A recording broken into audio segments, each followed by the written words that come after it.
So tonight we're going to be talking about the art of forgiveness. Big subject, forgiveness, to forgive. So we know that, we all know, otherwise we wouldn't be here, but anyone who's living knows that relationships are not always a walk in the park, and sometimes in relationships there is real hurt and betrayal. So until now, like the last week, the week before, we were talking about, acknowledging that the people who are in relationships with are not perfect and how to deal with their imperfections. But now we're talking about when you have a situation where someone hurts you or betrays you, right? How do we deal with that? And here are a whole bunch of examples of classic forms of hurt and betrayal. When you find out that your spouse lied to you, you can feel betrayed for sure, maybe hurt as well. Another example, parents disrespected. They get hurt by their children. A friend failed to support. You had a friend, you reached out to them, and they're not there for you. These are things that happen every single day. Acquaintance refused a favor. Acquaintance made an insensitive joke. Co-workers disparaged. All of these are classic examples where people are feeling hurt or betrayed in some way by the in the relationships. And what do we do when that happens? When someone hurts us, what do we do? So, often what we do is what is easiest, what is most comfortable, which I guess goes as synonymous. What's easiest and most comfortable. And what's easiest and most comfortable if you have a friend, you reach out to them and from your impression, I'm going to add that for a little bit of objectivity, that from your perspective, they did not act as a friend. What often happens to that friendship? It ends, right? You know what? You don't want to act like a friend? We won't be friends. I have other friends. I don't need you to be a friend, right? That's the easiest, that's the most comfortable thing to do, right? And it's the easiest way to deal with it. You avoid it. You avoid the person, right? Very easy. So we can either the relationship is going to weaken, which is the most common thing that happens, or we can use the situation to actually mend the relationship, mend the connection. That which is really interesting. You can actually use what makes for anyone and probably everyone that's been in a relationship with someone, whatever type of relationship it is, whether it's a marriage or it's a friendship for many years, then surely that friendship has been challenged. And if you're still in the friendship, what deepened the friendship?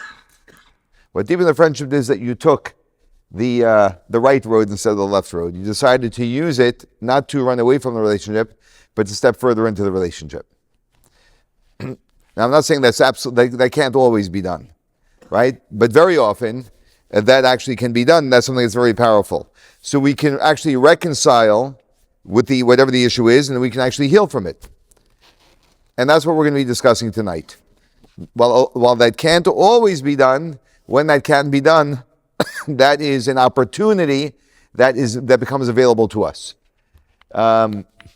Let's look at exercise 6.1, which you have on page what? On page 234. Is that right? Yeah. Okay. Which is harder, asking for forgiveness or granting it? Now, this is not going to be the same answer for everybody, right? But is it easier for you to ask forgiveness? Raise your hand if it's easier for you to ask forgiveness. Or is it easier for you to grant forgiveness when someone asks you? Okay, it's easier for you to ask. Raise your hand to ask someone for forgiveness. Okay, and easier for you to forgive, not to ask, but to forgive. No, easier to forgive the other person who's asking for forgiveness. Okay, very confusing. Sometimes, let me clarify this. I offended you. Is it easy for me to ask you for forgiveness? Right? Now, a lot of people have a very hard time asking for forgiveness.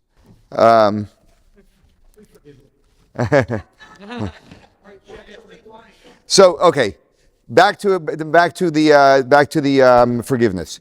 So I offend you, God forbid, and I know I did, and I acknowledge I did. We got over those, past those, which are big ones, by the way, right? So I acknowledge I did, and now I know I should be asking you for forgiveness. Many people have a very hard time asking for forgiveness, and there's at least a 50% chance that you're one of those people. Okay, many people. I like to think, I know you're going to call me I don't know what, a bigot or this or that, but this is just the way I think. I think men have a harder time asking for forgiveness. That's my bias. I may be 100% wrong. I never took statistics. I just made that up, okay? What? And I'm right. And then some people, they're not good at asking for forgiveness, but forgiving, they'll forgive very quickly. Other people, they will always run to ask for forgiveness. But if you want them to forgive you, forget about it. It's in the bank, it's not leaving. I'm not going to say which gender. But anyway, of course, there are no absolute rules here. But whatever it is, we all have a tendency one way or another, whoever we are, right? And it's important, by the way, it's important to know yourself. Self-awareness, right? It's important to know which one is your strength and which one is your weakness. What does forgiveness mean? How would you define it? Okay, we can discuss that forever. I'll give you the class's interpretation of that. It's very important to understand because there's a lot of talk about forgiveness, and we're going to see something really fascinating. What we're going to see is that the way the world speaks about forgiveness, and all of the infinite number of blogs and experts online that speak about forgiveness, is generally spoken about from an animal soul perspective, which is the way most people speak about everything. And that never, ever resolves ultimately resolves an issue. And we're going to see this as a perfect example, and we've had other examples in the class. So we're going to be discussing why. Here are two things: the why of forgiveness. Why should you forgive? Right? Now you may know how most people say you should forgive, and we'll discuss that. But we're going to be discussing a better reason, much better reason, and the how of forgiveness. How should we forgive? Okay, anyway, so that's what we're going to be discussing, the how and the why. Let's jump into it, okay? So there are two models of forgiveness. There is the animal soul model of forgiveness, and there's a divine soul model of forgiveness. And they're worlds apart because we're going to see that if someone doesn't do something genuinely, then the results will never be everlasting. They will be very temporary and shallow. When we do something which is genuine and pure, then we have the real thing, and the results we get are real results. That's essentially the difference between the animal soul forgiveness and the divine soul forgiveness. Actually, let's watch this video to get us into this subject.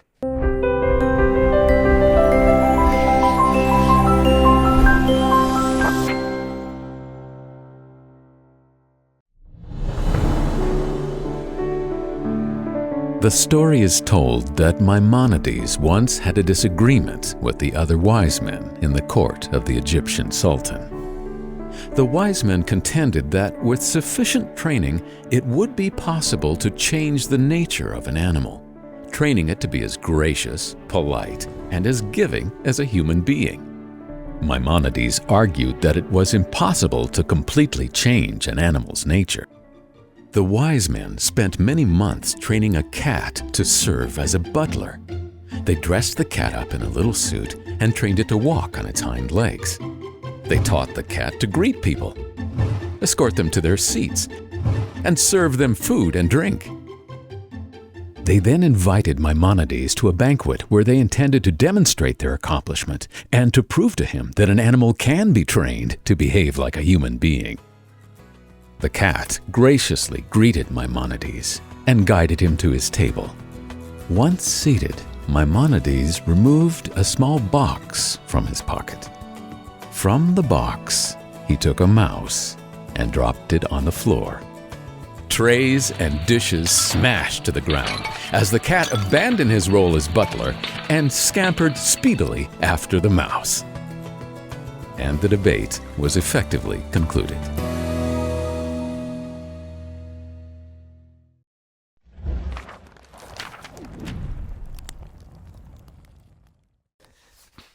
Point of the story is that the animal soul is not interested in getting back together with someone. Let me speak about it from this perspective. I did something that offended you.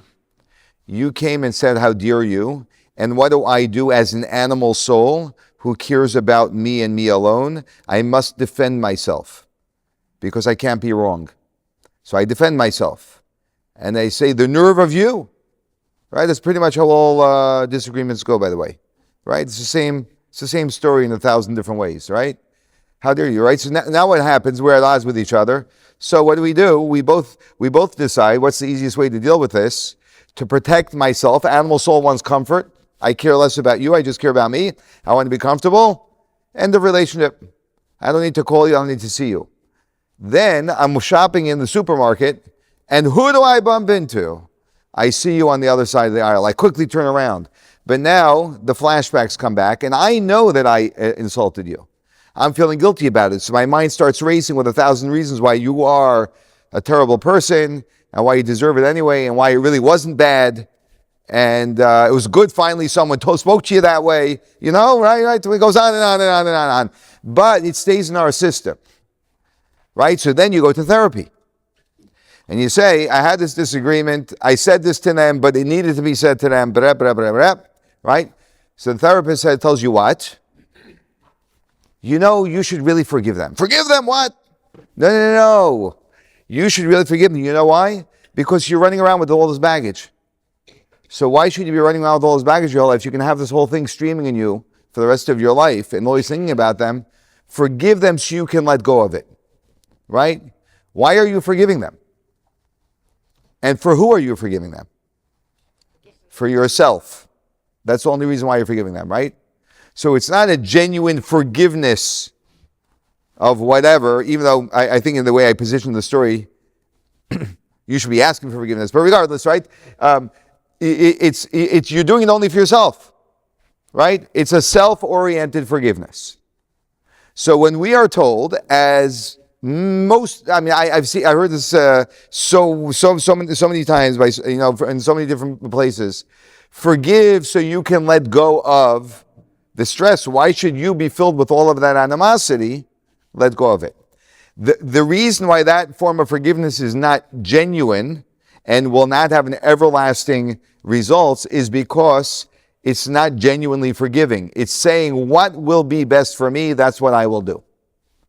It's not for the relationship. That's the key. It's not for us. It's for me. It's further me becoming a more of a me person. And me people are not pleasant people because I'm self-absorbed. That's the problem with classic animal soul forgiveness, which we have over here. Conflict is natural. Forgive for personal benefit. That's all the animal soul knows, by the way. It only knows personal benefit. You know, I'm going to belabor this because we had this a number of times in the class. It's really the bedrock of the whole course. And by the way, the only way anything we learned in this course is actually going to be productive for you. So that's why I want to sort of belabor it. That is that it requires a lot of thought and commitment to slowly begin to do things purely for, I'm going to call it the cause. Whatever the cause might be at any given moment. In this case, the cause would be the relationship. This is not about me, it's about us. Two people had a relationship together which was good for both of them, and that was destroyed. That's disunity, it's not good. How do we bring this back together? It may even require effort for me, it may even require me to extend myself beyond maybe what I should have to, because they should really be more forthcoming. But when it's for the cause, those matters are not as significant. And then we are acting at a completely different level than most people ever act. Most people are entrenched in self. So if you can start cracking the shell of those situations where you are entrenched in yourself, as we all are with many instances, then you're going to start making unbelievable progress. This is like the bedrock, the key to opening up the door to so many things. And by the way, the people, I always use politicians as an example. The thing we don't like about politicians is that they are self-oriented. The moment a politician does something which does not serve them, it serves their constituents. I'm not sure if it ever happened yet, but if it would ever happen, right? No, there are those who do that on occasion, right? And when that happens, we're like inspired. We're actually inspired when anybody we know does anything that's to their detriment and to another's benefit. We're always inspired by that. It's super inspiring. However, whether it's their time, it's their money, it's their resources, whatever demonstrates it, it's very, very inspiring. Why? Because we see a person who is not self-oriented. They are in it for the cause, for the purpose, whatever the purpose of that circumstance is. And we have to practice that, to be beautiful people and then to have beautiful relationships. It's very hard to be in a fight with people like that, actually. Or let me say this, the fights are very short-lived. They're very short-lived. Because they're not there to defend themselves. It's not a problem. I can even be wrong, and I've said this many times also, you should practice being wrong when you're right. Simply in conversation, by the way, in conversation, not in a fight, and just in a conversation. When you are right, and you're not just right, 100% right. I know this for a fact. I experienced it. I'm the expert, whatever your story is about why you're right. And maybe you are right. I'm not even arguing. You're right, right? And someone else dug their heels in and they know nothing. It's a college kid who thinks he knows the whole world already, right? Okay. So, you said your thing. It's not registering. He says his thing. Fascinating. Very interesting. That's it. Just leave it. Just leave it. Be wrong. Let him think he's right. That's very powerful. It's very powerful. That's for the cause. What's the cause? The cause will be at peace. It's okay. The world doesn't need to be right. The world needs to be at peace. It doesn't need to be right. He'll come around with time. It may take him 20, 30 years, but that's fine. That's the process he needs. Your yelling at him is not gonna be expedited at all. So that's really the bedrock of everything that we're learning.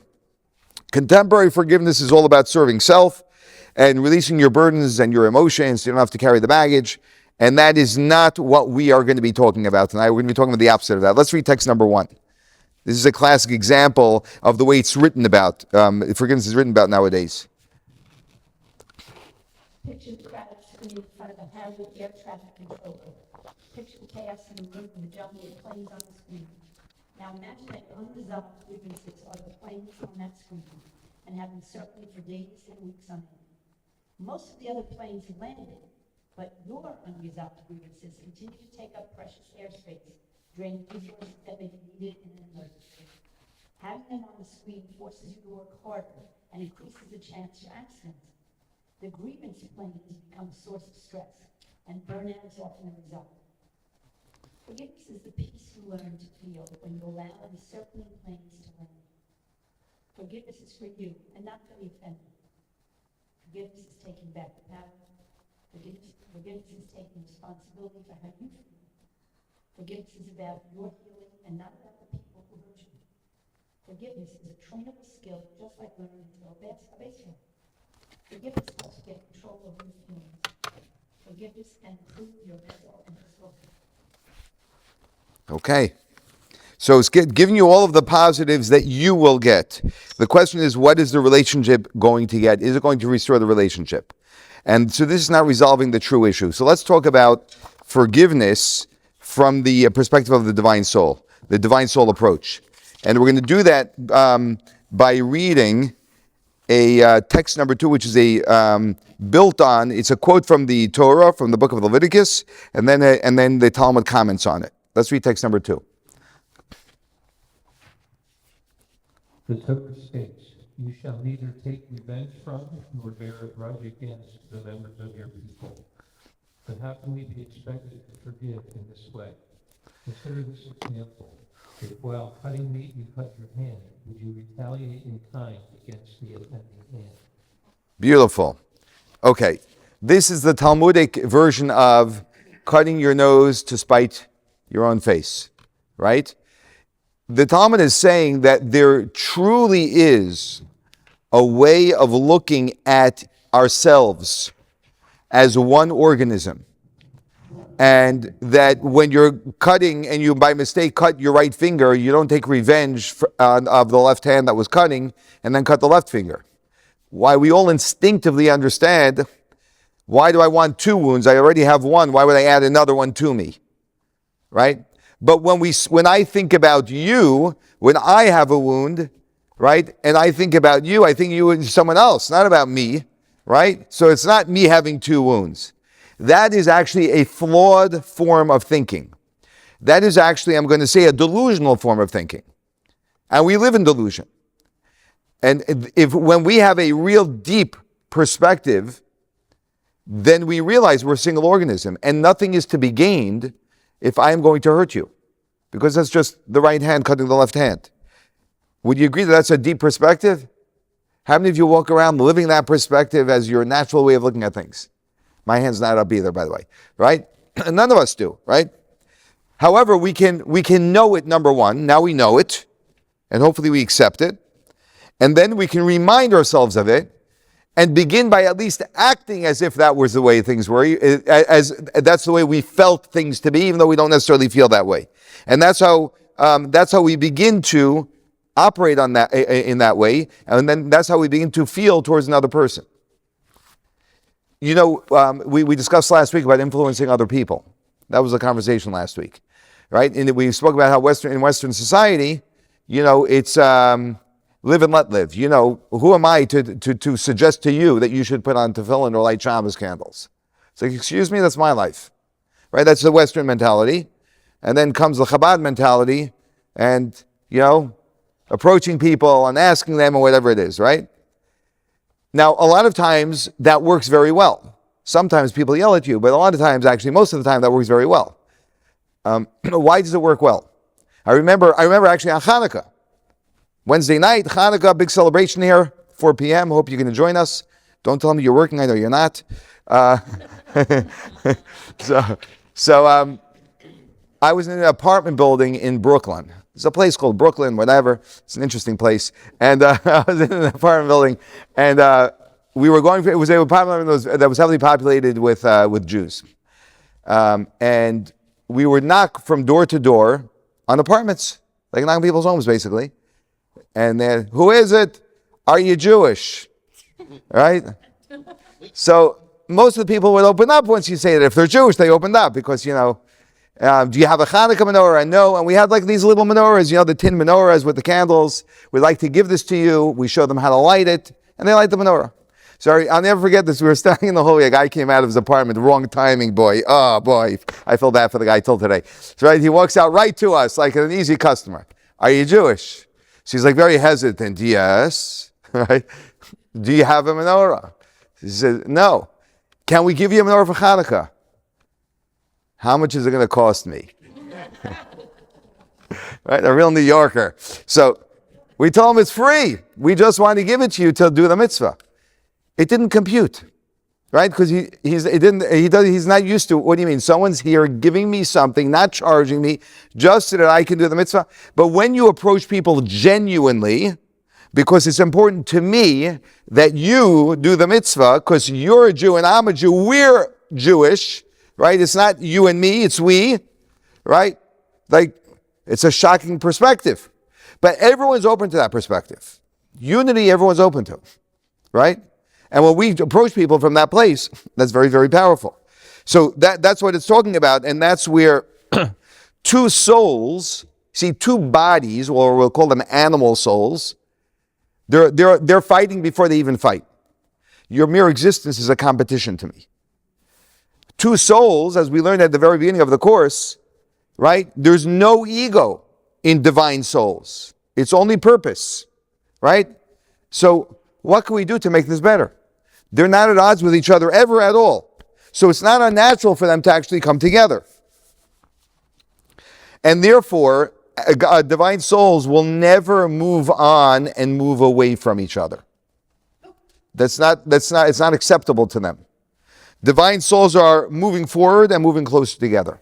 That's what they want to know how to do. How do we move forward? How do we move closer together and forward together? That's what they want to do. There's no threat. There's no issue. There's no ego. There's no power play. There's no threat. I'm not feeling threatened by anything. And an example of that, so all souls are anchored in God and thus are inherently unified. We're inherently unified. We're inherently one. Let me anchor this in a little bit more. That means this. That means you and I, right, on a soul level, have absolutely no issue with each other. When we normally talk to each other, there are certain defenses that we have. Right? There are certain preconceived notions we have about each other, whatever it may be. On a soul level, there are no issues whatsoever. And there can't be. There's only the desire to be unified. Can I ask you a question? Yes. So that's in a general, when you might intimately have a relationship, but what if you know that the person that you're having this interaction with has many narcissistic qualities and whatever, it has a past baggage? How does that interaction then play out? If you know whatever you do, you're still not getting to that divine soul because the person has these tendencies. How does that play out? So a couple of things. Number one is I want to say the most most overly diagnosed diagnosis is narcissism. Oh, something. So no, I just wanted to throw that out. But I'll go with the example. I'm just saying that for everyone. I'm not saying that you're not talking about anyone specifically. I'm just saying in general, we are very quick to call people narcissists whenever they do something which is from their animal soul, which is self-oriented, because it is somewhat narcissistic, it's self-oriented. But that doesn't necessarily mean the person's not a narcissist. So I would just say that we should be careful, because I hear people always call other people narcissistic. Whenever there are relationship things, they come in and they say, my this or my that is a narcissist. That's diagnosis number one, established. Oh, you only think about other people, but they only think about themselves. That's probably the case, right? But okay, but that's for fun. So now you are with a narcissist, right? So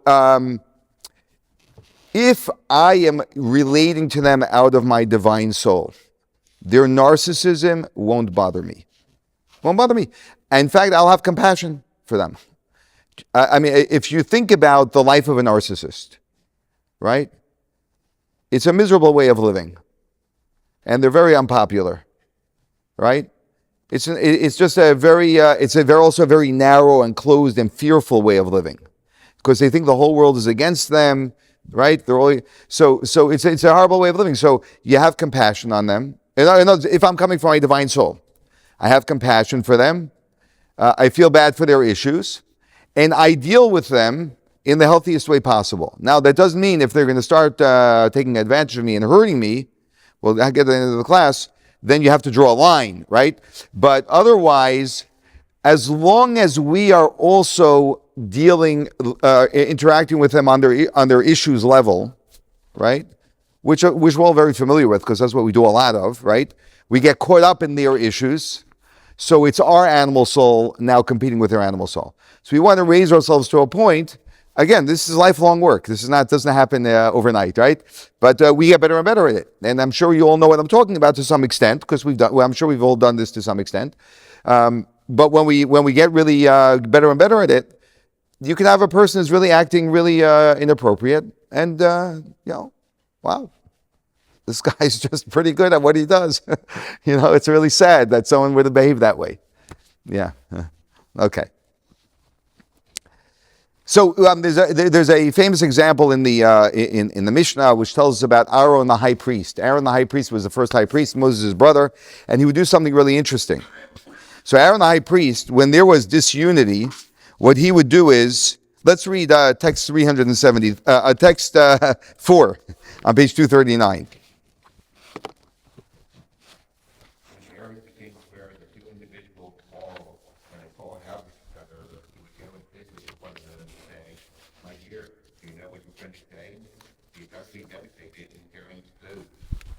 He's saying, what was me? How can I get paid my eyes and let my friends back? I'm so paid for having wronged him. Aaron would continue working with this person until he lose the blood from his heart. Aaron would then go and sit with the other party and say, my dear, you know you friends are trying, you got me devastated. And Aaron said, he's saying, well, it's me. How can I ever read my eyes? And that's my friend after what I've done to him. I'm so paid for having wronged him. Aaron would take the second party until he similarly lose the blood from his heart. And the two individuals were later meet. They were loving each other in the Very good. I want to. Does anyone have is anyone troubled by Aaron's behavior? So what would he do? Right, Aaron, you're in a fight with a friend, right? You're in a fight with a friend. So I call up your friend and say, listen, I just want you to know that your friend really loves you. And all they want to do is get back together with you. They feel so bad. They just don't have the strength to call you up, to get back together, whatever it is. Then I call up your friend and I speak for you. And I say, you know, your friend really loves you, really want to get back together. They just don't care. They want to save face. They don't know how to do it, whatever. The two of you meet on the street one day and you both believe that you really want to get back together with each other because of the story that I told each of you. And you both hug and, you move past it. Do you find anything wrong with what I just did? I mean, the result is beautiful, but do you find anything wrong? It says manipulative, right? Was I being honest? No. No, you weren't. So what's Aaron doing? Seeing them for their true soul. Beautiful. Aaron was speaking the deepest truth. He was speaking what each of you really feel about each other. And he knows that as a fact. And he's right. You know how you know he's right? Because when the two friends meet, they hug and kiss and they move on. They move forward. That's how you know he's right. He actually saw things for the depth of who we are, and he reminded people of that. This is who you are. And he rectified relationships that way. Because that actually is the real truth. That's the point. That is the real truth. You remember the story I told you about the tefillin, and the guy said, me put on tefillin, you know all the things I did in my life? Remember that story? So what did the guy tell him? The guy said, I'd be a hypocrite to put on tefillin. He said, a hypocrite to put on tefillin, you were a hypocrite when you did all of those other things. This is aligned with who you really are. It's acknowledging, right, realizing that there is a deeper truth than the shallowness that we live in. And that is who we really are. And when we live out of that, beautiful things happen. That's where forgiveness really takes place.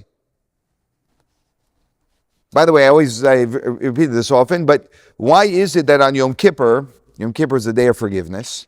Why is it on Yom Kippur? Do you know that automatically on Yom Kippur, God forgives you? I'm going to tell you a big secret, but don't ever tell anybody that I told it to you and that a rabbi told it to you, because I can get fired and all the council, lose my every degree that... I don't have any degrees, but whatever I have. Write some paper on my wall, all right? That is this. God forgives you even if you don't come to synagogue and hear the rabbi's sermon. Just the fact that Yom Kippur occurs, God forgives. Why? I'll tell you why. Because on Yom Kippur, it is a day when the depth of God is revealed. And automatically, when that deep level of God is revealed, we connect to God on that deep level, which is deeper than the offenses that we've done. And so automatically, there's forgiveness there. That's the reason why. That's the reason why. It's exactly what we're learning right now. That's how it works between people too. That's why when you offend someone, right, or you hurt someone, whatever it is, a lot of times, the simple remedy is to go over to them and hug them and kiss them and whatever, and get to the deeper place that you are. It's like, no, we love each other, right?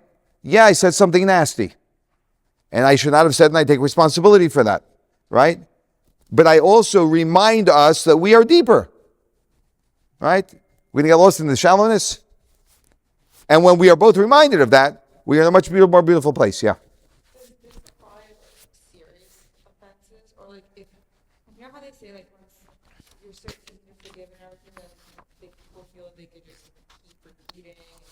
Yeah. Taking advantage of that? Right. Yeah. So no question that if someone is it depends again, depends what the violations are and what the repeat offenses are. But if we're talking about serious violation of a relationship, right? So then this person may have some serious issues that they need professional help with. Right? That's like the narcissist. Right? You may not be able to, you can speak to them and have compassion for them, but I don't know if you can be in a full-on relationship with them if they're a full-on narcissist. Right? So all of that has to be assessed. But the trick with those things is, which is why having a sound voice outside of yourself is very, very helpful, which is really what a therapist or a coach or whoever it may be is the idea is. You just have to make sure that they're sound, because not everyone is sound, even though they have a degree. So you just have to make sure that they're really sound, giving you very clear advice and insightful. Insightful. Not everyone's insightful, right? Is that you can gain clarity, because we have to, a lot of times we take issues that we have in a relationship and we make them much bigger than they are, which is of course a problem. And sometimes we make them much smaller than they are, which is a problem. Because sometimes we kick it under the rug because we blame ourselves, it's our fault, or whatever it may be. So we always need objectivity, which it's impossible for us to have on our own, especially in a relationship. We're too intertwined and enmeshed. And that's the reason why the Rebbe actually strongly pushed that every single person have what we call in the Hasidic community a mashpia, which is a mentor, like a spiritual mentor, for that reason. Okay, we're good? So this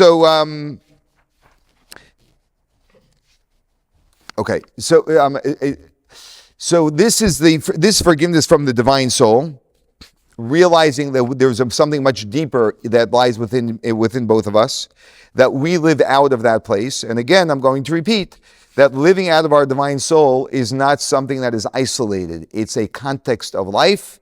And that context of life is being a person who sees myself as an agent of God in this world, put here by God for a distinct purpose, and answering myself as to what that is, and living up to that to the best of my ability. And the more I am engaged in that, the more of a divine being I am, the more I'm naturally going to see you in the same way. Right? And you with a divine purpose. Not just a person who's just a nuisance to me, but a person that has value, infinite value. Right? It changes the way we look at everything, and it gives me, in the beginning, a tolerance for you, and then an embracing of you, even if you're very different than me, right? And the ability to see you as the divine soul. Okay. So let's talk now about the process. So that was the why to forgive. The reason why we should forgive is because we want to connect more deeply, and that's the reason why. That's why marriages over many, many years are a relationship that no one can have without those many years behind you, because you have many, many interactions which are not pleasant, and those unpleasant interactions give us the opportunity to deepen our relationship. Okay, I'm not talking about any gross violations, but I'm just talking about the classic the classic interactions that happen in marriage, the disagreements, the hurts, the upsets, etc. Okay, so now we're going to talk about the process of forgiveness, and we're going to start with putting out the fire. There's some cute thing about a guy who goes to his doctor and says, he says, doctor, I don't know what to do. My wife always loses her temper. I don't know how to deal with it. But, well, this is just important. The godly soul conflict is unnatural. Forgive to return to inherent unity. Okay. Just jumping here. Okay, putting out the fire. So the doctor, my wife has a temper tantrum every day. She blows a fuse. I don't know how to put up with it anymore. Doctor says, I'll tell you exactly what to do. I have a remedy for that. Amazing. Wow, what's the remedy? He says, the second you see your wife losing her cool, take a glass of water, take a drink, and don't swallow. Hold the water in your mouth until she either leaves the room or goes to sleep. And then you can swallow. Okay? So the guy does that. He holds the water 2 minutes, 3 minutes, 5 minutes. Wife leaves the room and he swallows. Next day, does the same thing. 2 weeks later, firstly, his wife is not having as frequent tantrums, and things are much calmer. Things are like diffusing much more easily. Comes back to the doctor and says, "You're a miracle worker." And the doctor explains to him that's very simple. And that is, when there's something unhealthy going on and you feed it, you're supporting it. If you don't feed it, it's going to dissipate. It's going to disappear. It's a matter of time. That's all. It's going to disappear. What we do a lot of times, gosh, you can't imagine how many times I've done this, right? Someone says something that's inflammatory, right? That pushes your buttons, right? What do? You feed it. And boy, there's nothing that they want more than that reaction. They got their reaction, and then it turns into a whirlwind. 3 hours later, you're both more miserable than you've been for a while, right? And you're questioning whether this relationship can even work, right? And it's all because of one thing. It's all because we actually fed the unhealthiness. So the beginning of any type of an unhealthy interaction, the first step is don't feed it. Don't feed it more than it is. Just let it be. Don't add to it. Adding to it is really the danger. Let's read text number 5 from the Talmud.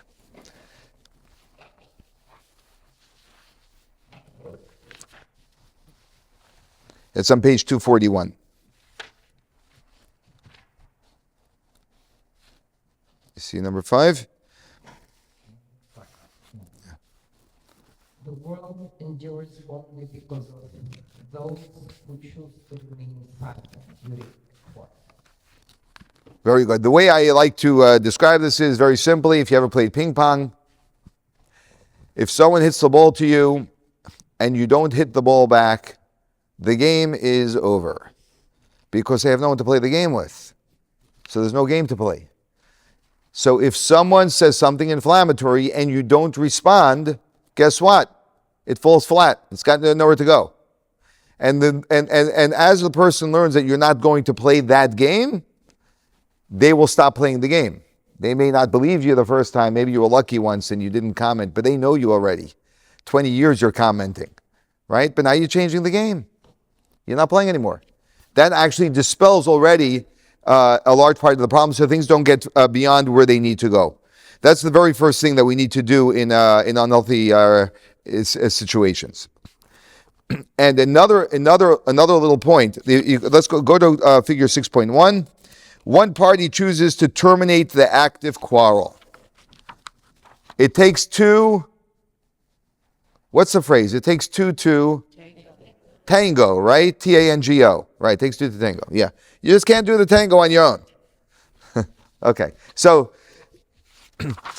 there's another important thing though in this phase, and that is, and this is really hard for the ego. This is really hard for the ego, and this may be your weakness. Okay, this may be your weakness, but if you practice, you can build it into a strength, and that is maintain connection even when there's hurt. Maintain connection even when there's hurt. Offer them something. Ask them if they need something. You still say, "I love you" before you go to sleep. Whatever the circumstance is, because you know you're getting past this. Not now, but we're going to get past it. Because when it becomes something that where you no longer, you disconnect, right? That makes it much harder to come back together. Because now there's a war going on. There's a silent war going on. There's a Cold War. So you want to avoid the Cold War developing. Some people are experts at Cold Wars. Experts, right? So if you're the expert at the Cold War, stop it. Practice. It's really hard to stop. It's really, really hard. If you're the Cold War person, it's really, really hard to stop. Like, one party can't stop coming back. Like, well, I want to resolve it now, right? And then the other party is like, they can't come to the table at all. Just leave me alone. Stay away from me. Both have to come in moderation. Just, we're in relationship. We're going to have to deal with this, but it's not right now, right? But just maintain some type of a connection. That's very, very important. So the first thing is putting out the fire. Don't let the fire grow. Cut off the loop of negativity, and the way you do that is by remaining silent, which for certain people is really, really hard. Okay. Second thing is to speak up. That once once the inflammatory flames are gone, then you have to then speak up depending on who you are in this in the event that took place. If you are the one who instigated, then you need to find the humility to actually reconcile. If you instigated, you have to find the humility to initiate reconciliation. I want to say this.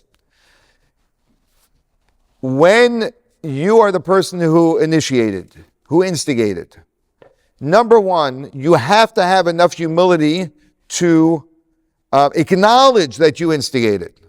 I said something inflammatory. Often we're always blaming the other person. Always blaming the other person. Maybe there's no excuse for ever saying something inflammatory. Maybe. Is that possible? Maybe we should never say something inflammatory. And so there is no excuse. They may have said something inflammatory, but I could have kept quiet. I said something nastier. Now I have an excuse. It's not an excuse. So number one is taking responsibility. In relationships, they get fixed when we take responsibility for what we're doing fully and honestly. And that's really hard to do. For me to tell my spouse, I should not have said that, is humility. That's, the tail between my legs like I've never done it before, right? It's really, really hard the first time you do that. And the second and third time. With time, it gets a lot easier because you actually begin to see that people respect you more when you do that. You don't fall out of the relationship when you do that. You actually grow in the relationship when you do that, right? But it's very, very hard. Very, very hard. What I just want to emphasize is, yes, this is very, very hard. But there's something that each and every one of us can always do that will really move things forward if we are willing to do that. Then we're being honest, taking responsibility. And I want to say also that when you do something that surprises, I'm talking in marriage language, if that's okay. When you do something that shocks your spouse that they think you would never do, in the form of humility, like maybe acknowledging or whatever it may be, you actually give them permission to do something that you believe they would never do. Now, I'm not guaranteeing that they will, right? But that's the best chance you will give them to be able to. Your humility will open up the door for their humility. It gives them the safety to do that. If you can say, I was wrong, that makes it much easier for them to say it.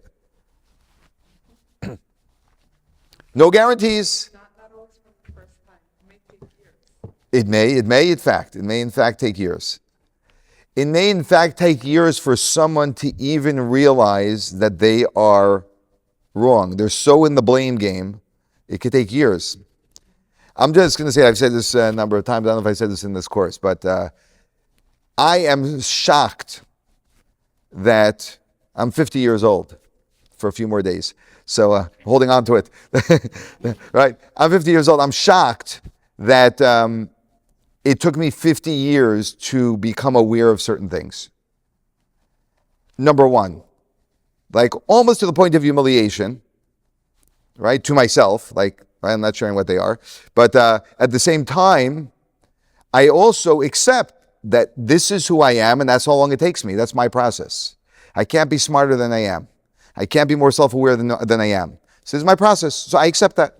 I'm not in judgment of myself. Yes.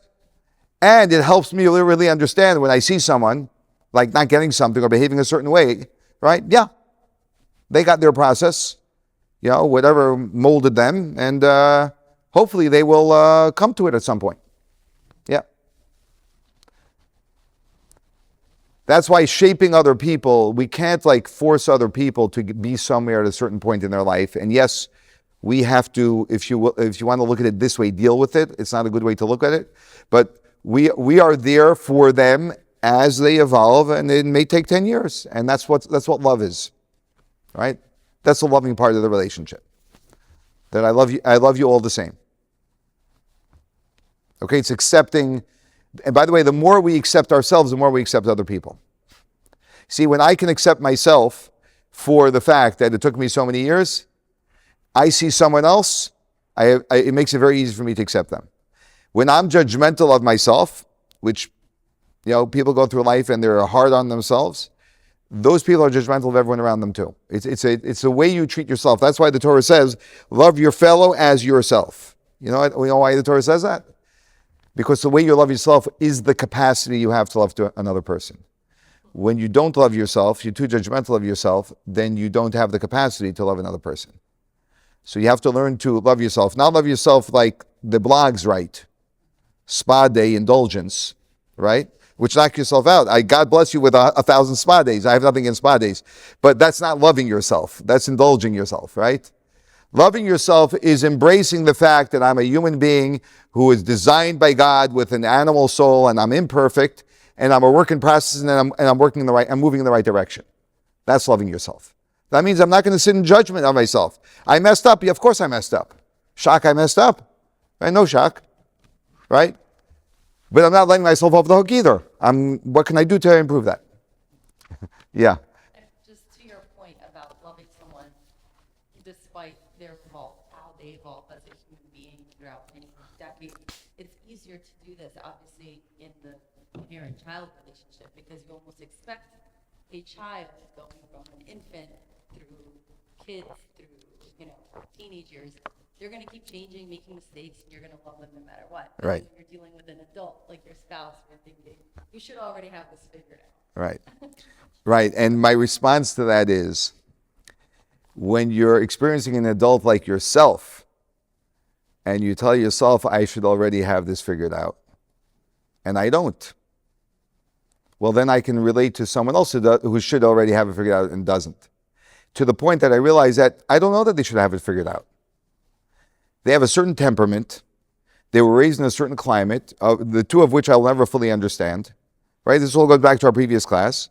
And I think they're good people overall. Right? They're not like malicious people. So this is a good person. And they're doing their best with what they have. And they may not have as much as I wish they would have had. Well, am I going to love them or not? Or am I going to judge them? Right? And what I will do with them is actually what I'm doing with myself. So we look at them as if they don't have it figured out. We have it figured out.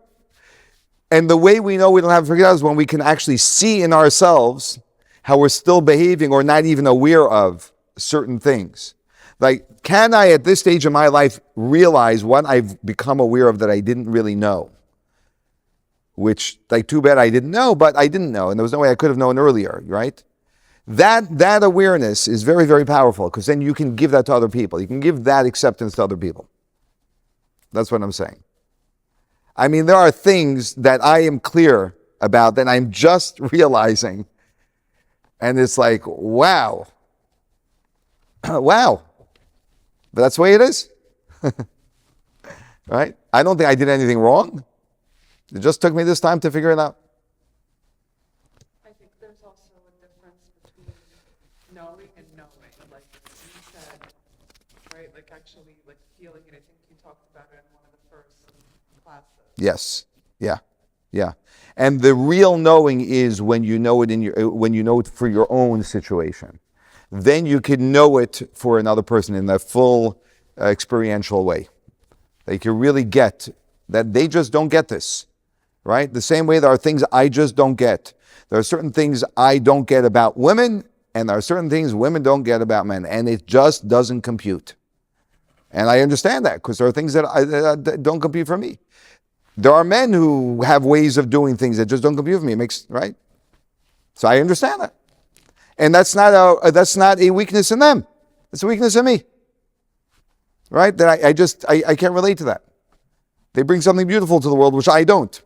But I was also realizing that. Whatever, there's so much, I can go on and on and on. So I don't want to get too, yeah.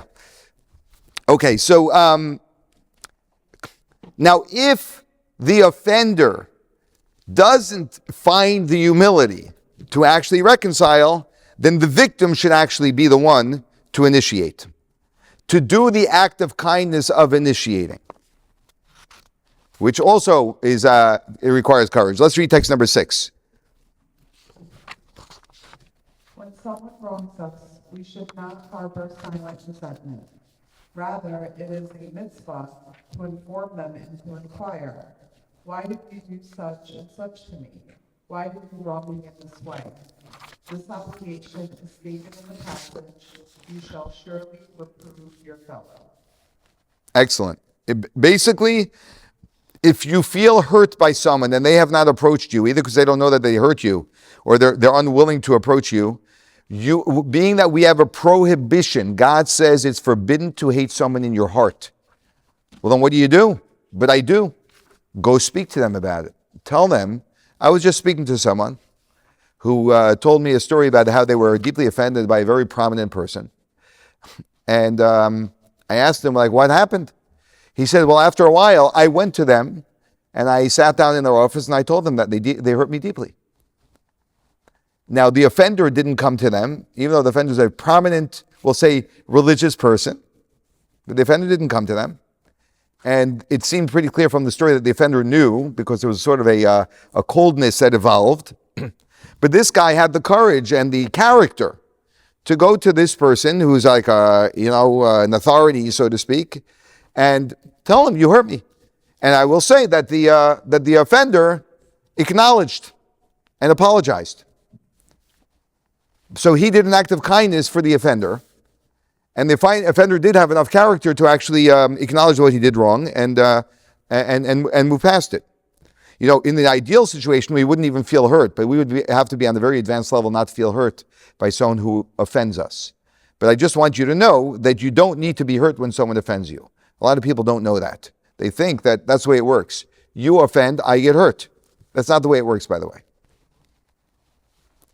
If anyone comes over to me tonight, by way of example, and you say, Rabbi, what are those shoes that you're wearing? Right? Anyone of you say that to me tonight, I will not be offended. Right? Why? You don't like my shoes? Don't like my shoes. You don't have to wear, don't buy them. I'm fine. It just doesn't touch me personally. So, you're going to have to work harder to offend me, right? To do something, you got to get a little bit closer to me to offend me, right? That means you can be offensive and I'm not offended. I only get offended when I actually identify with what you're saying. That means I actually personalize what you're saying. So you can also say, Rabbi, you're a lousy teacher. And if I choose to identify with that, I could get very offended. But I could also choose not to identify with that. I can say, I actually think I'm a good teacher. I'm sorry you think otherwise. And that's fine. You're entitled to your opinion. Right? That means I'm not identifying with what you're saying. I don't get offended. Right? Two people could tell you the exact same thing, and one person you'll get offended from and one person you won't. One, because that person you really don't identify with them.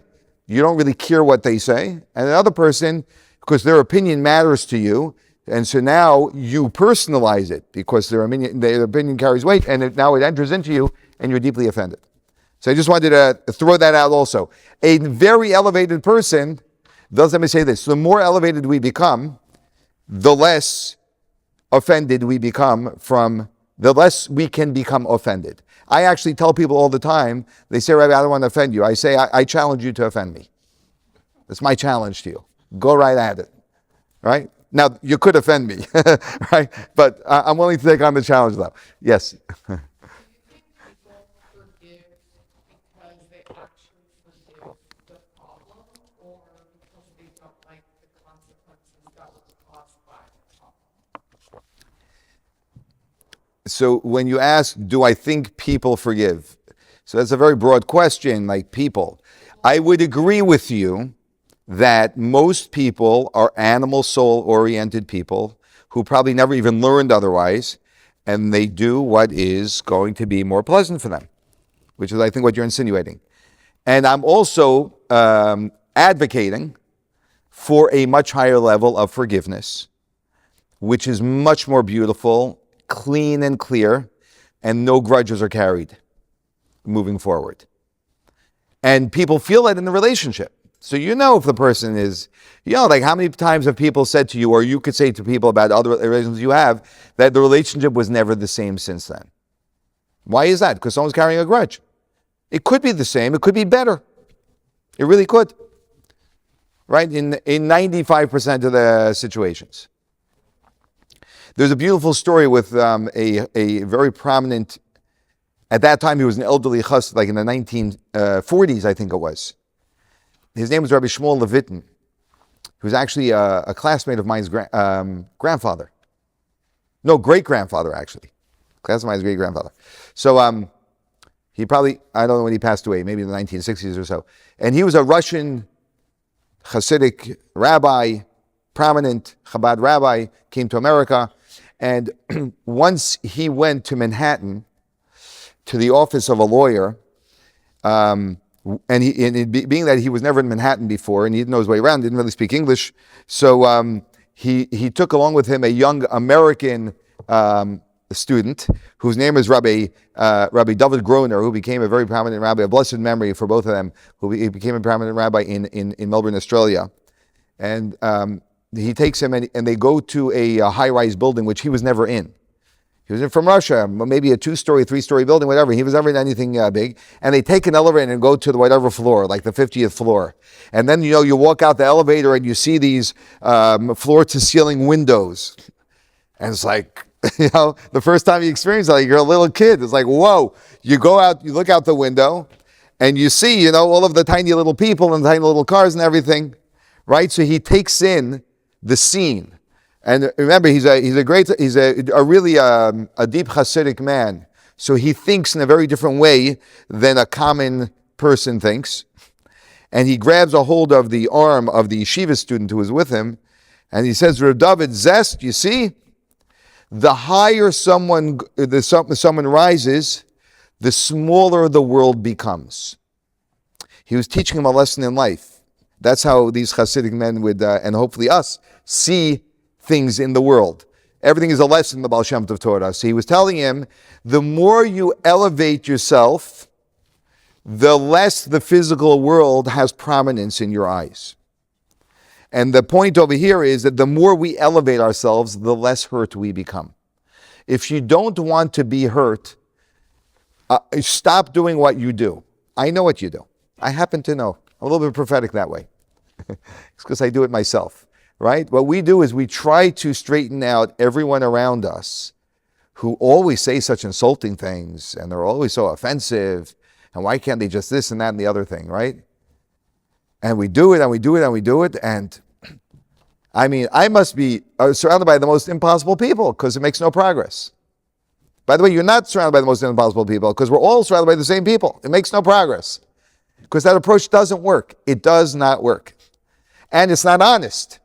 What's honest is responsibility, full responsibility. Who takes responsibility for my feelings? Me. Right? I'm hurt. Why am I getting hurt when people say that to me? Why does that bother me so much? What belief about myself am I so attached to that when they dispel that, I get so destroyed?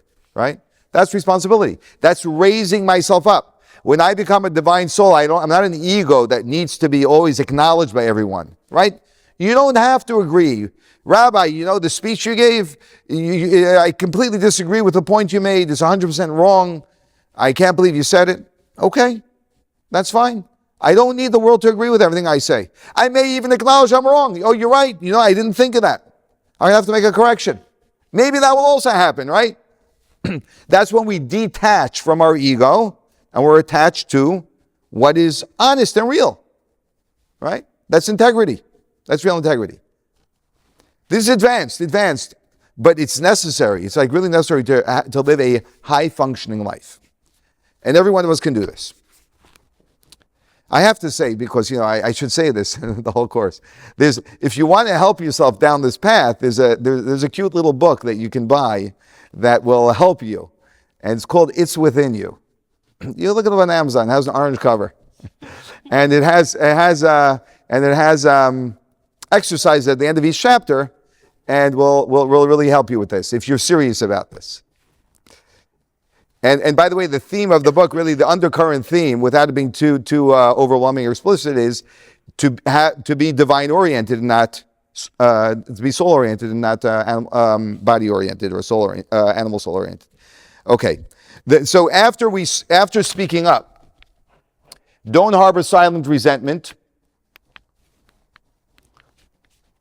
One second. Don't harbor silent resentment. Express the feelings that are in your heart. Quietly forgive if you can. Elevate yourself to a higher perspective. Well, let me see if we're ready for that.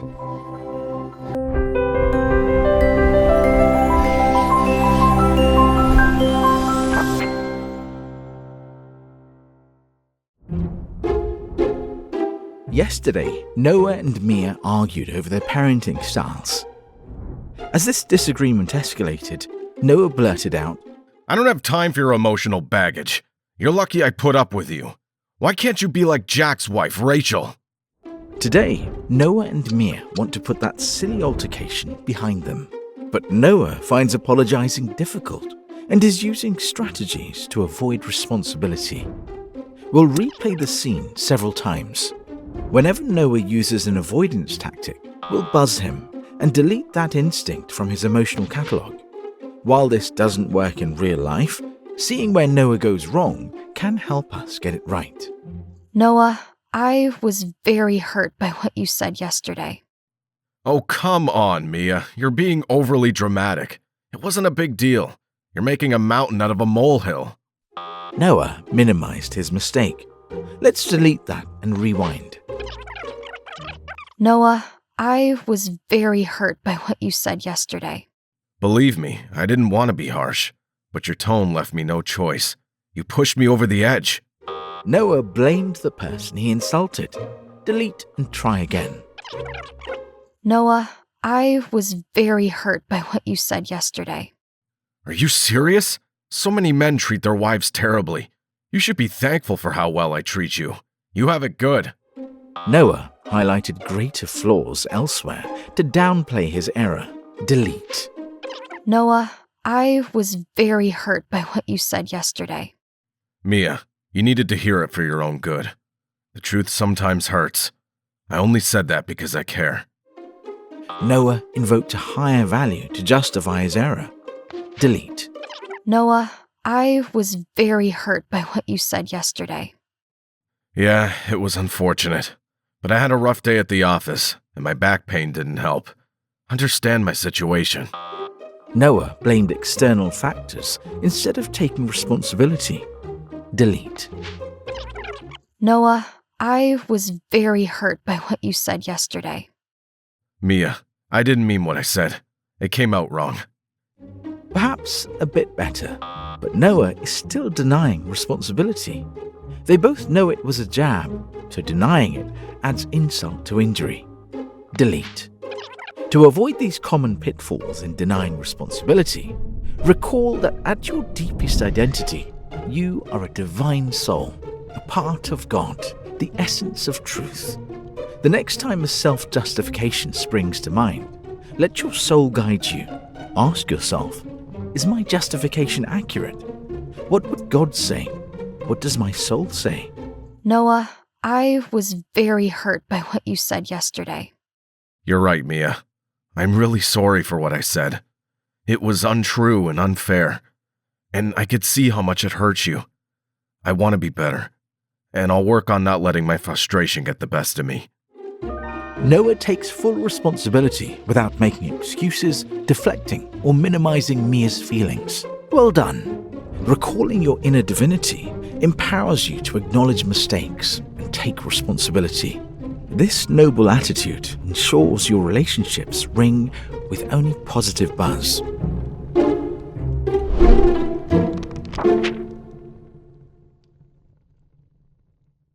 All right, that was cute.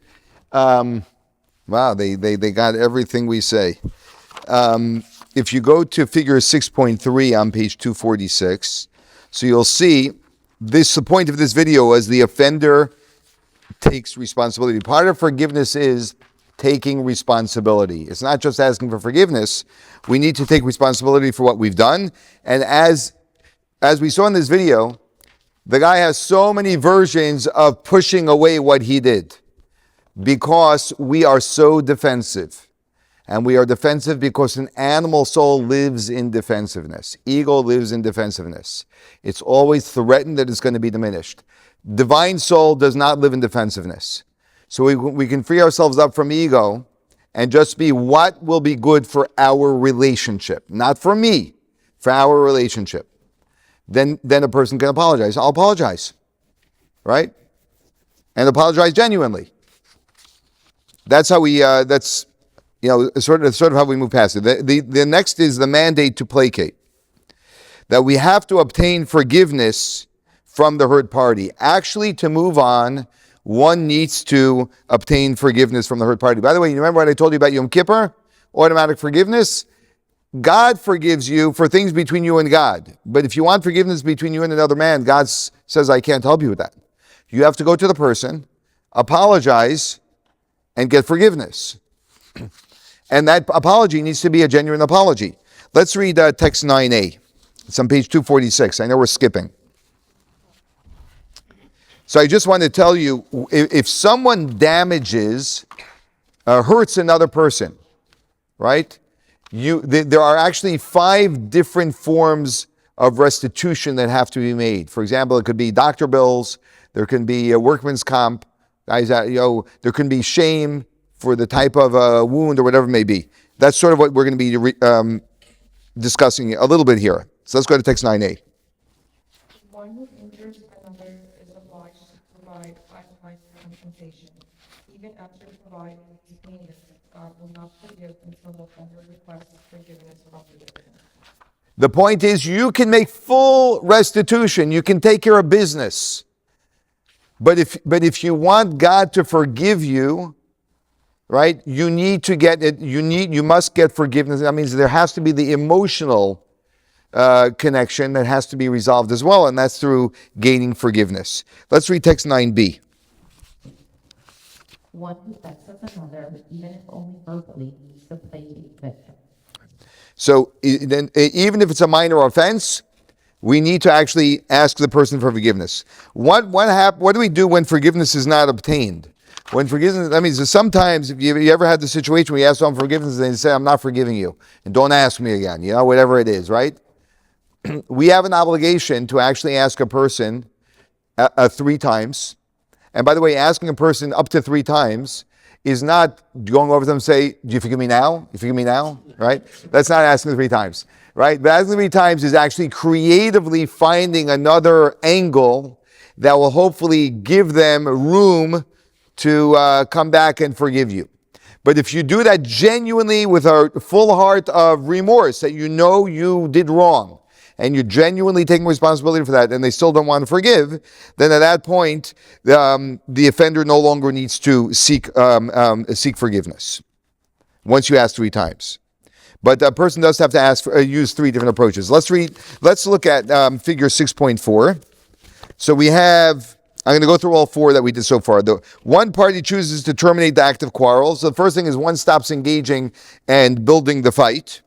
That means being quiet, basically, right? Holding the water in your mouth. Number 2, if the offender fails to initiate reconciliation, the victim conveys his or her feelings to the offender. If the offender won't show up, you show up. Well, why would you show up? They offended me. Because it's my divine soul. My divine soul wants connection. Doesn't want separation. So if they don't have the courage to show up, I will have compassion and say, I'll be the big one and I'm going to show up. The offender takes responsibility. Then there's the offender taking responsibility. And the offender engages in an effort to placate the victim, which may include multiple attempts. Now we're going to discuss the call to forgive. And that is the victim seeking to restore the relationship.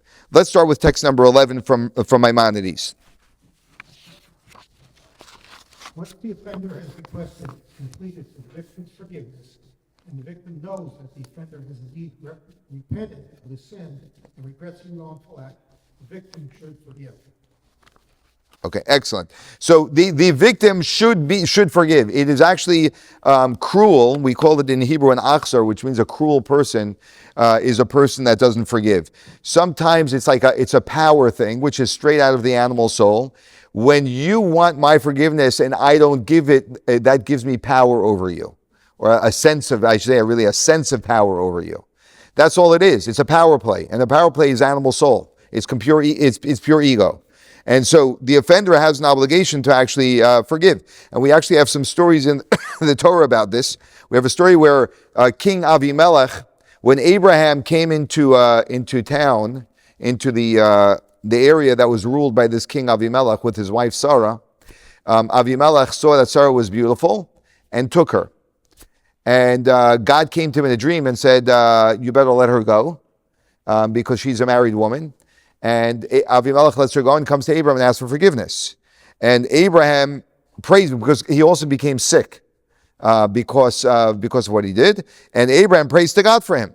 And from there we learn that when someone genuinely asks you for forgiveness, that you are to forgive them. However, just a moment. All right. However, we find another story. Just a moment.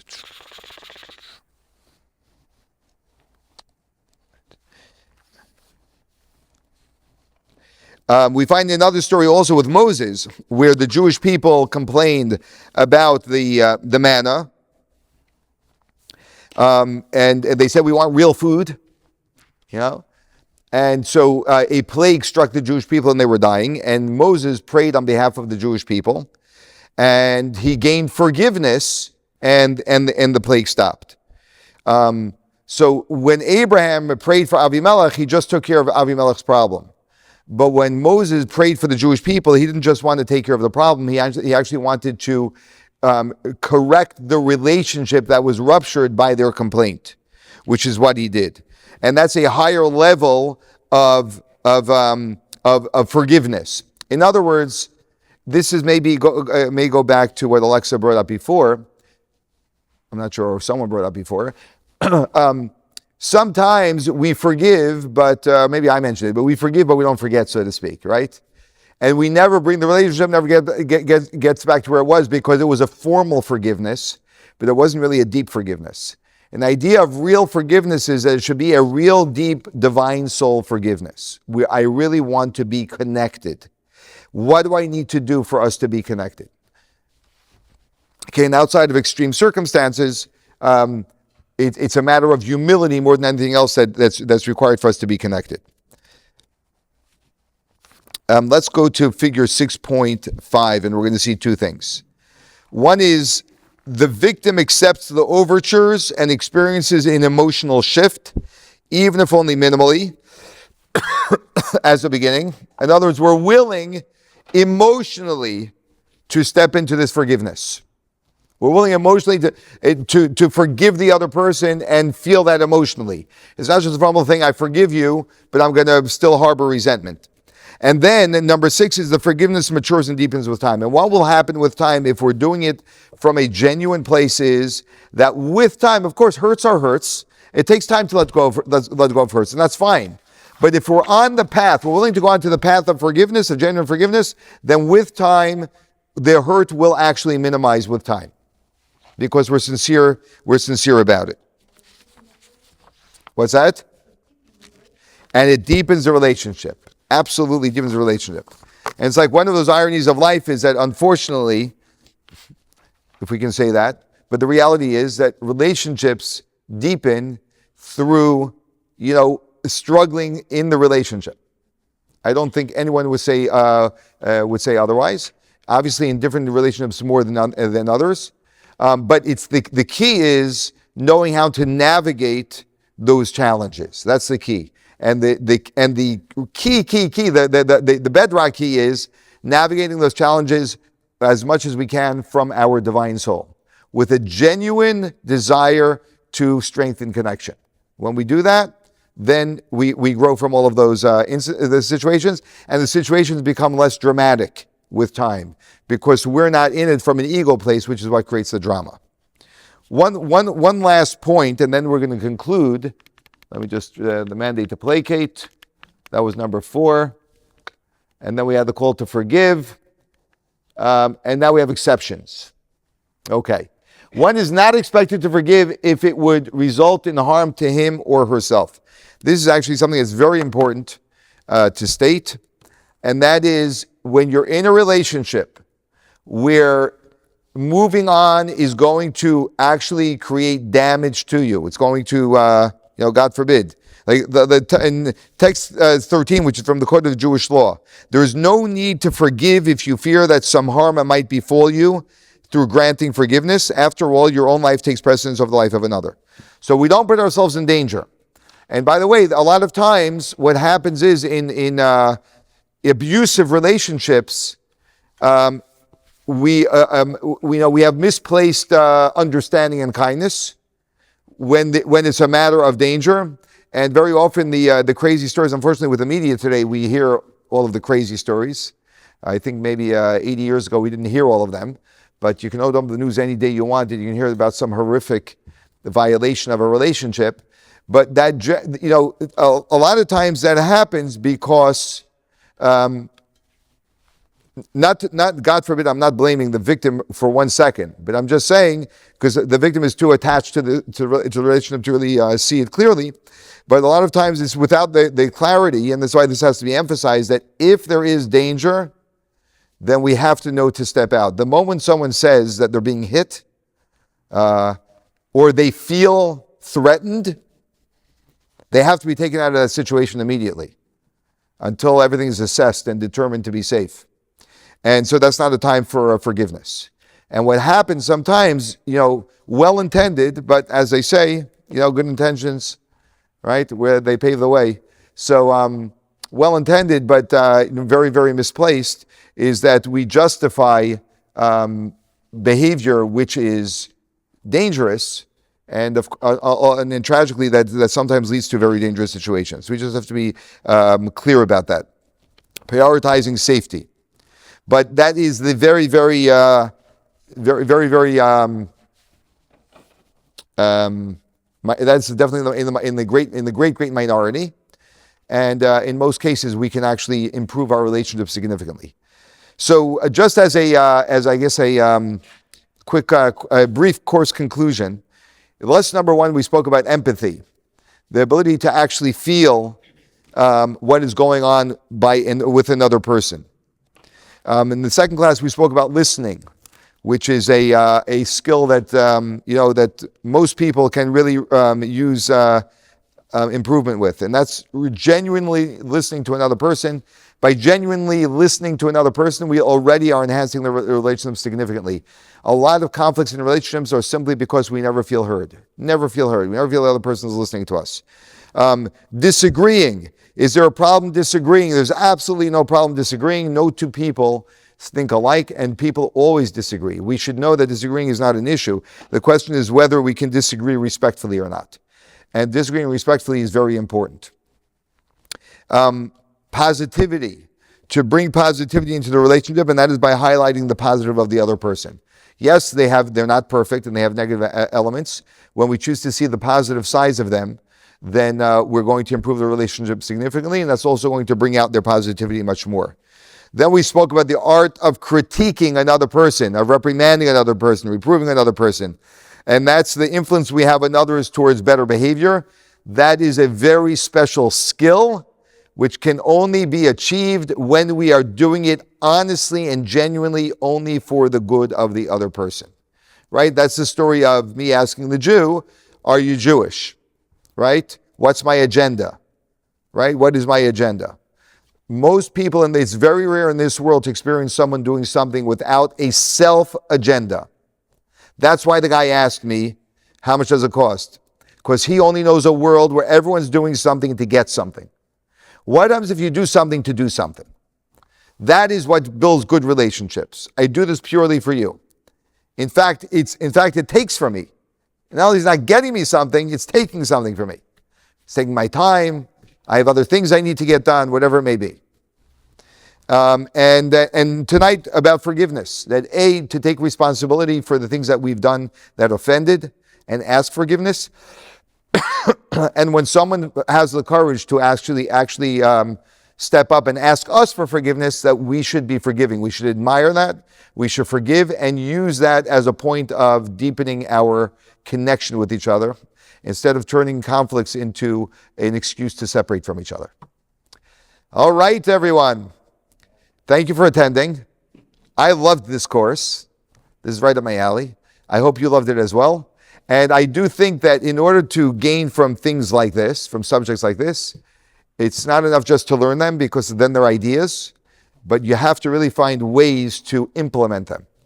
And so I would recommend, if you enjoyed you felt that the content spoke to you, to listen to the classes again and to come up with ways that you can actually begin to implement them in your relationships.